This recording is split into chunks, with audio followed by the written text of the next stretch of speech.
Education is a key factor in reducing gender issues because it provides a foundation of general knowledge that can prevent a problem before it happens.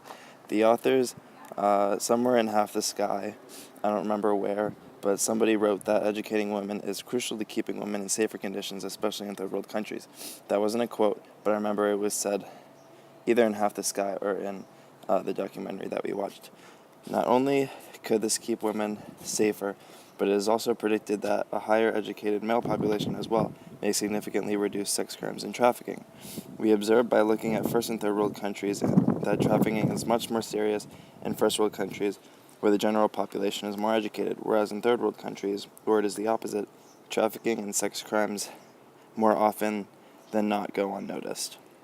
For example, less than 40% of countries globally provide equal access to education for both men and women. More specifically, in many countries in sub-Saharan Africa, the female literacy rate can often go far below 20%.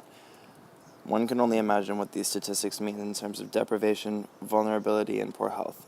As women are rarely uneducated in these third world countries, it becomes very difficult for families to make adequate amounts of money to support themselves. Many girls in similar situations are then sold by their parents into various forms of work, including physical labor and prostitution. Or, in some cases, they are tricked into sex trafficking by paid work offers. The issue is different in developed countries where females are less often tricked and more often kidnapped. This is an ongoing problem that may be much harder to target.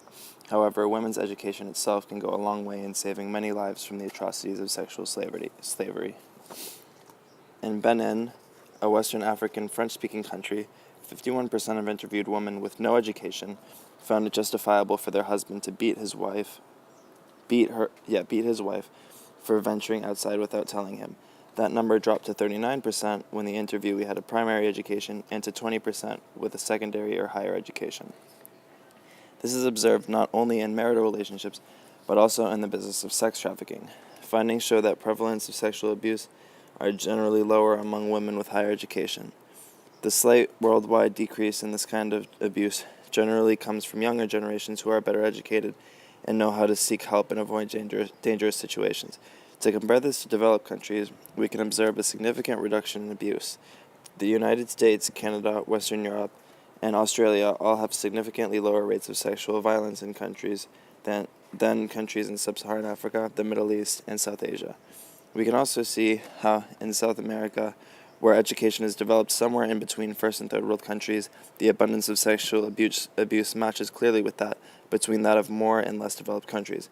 From a graphing perspective, there's a significant negative correlation in education practices and sex crimes. One way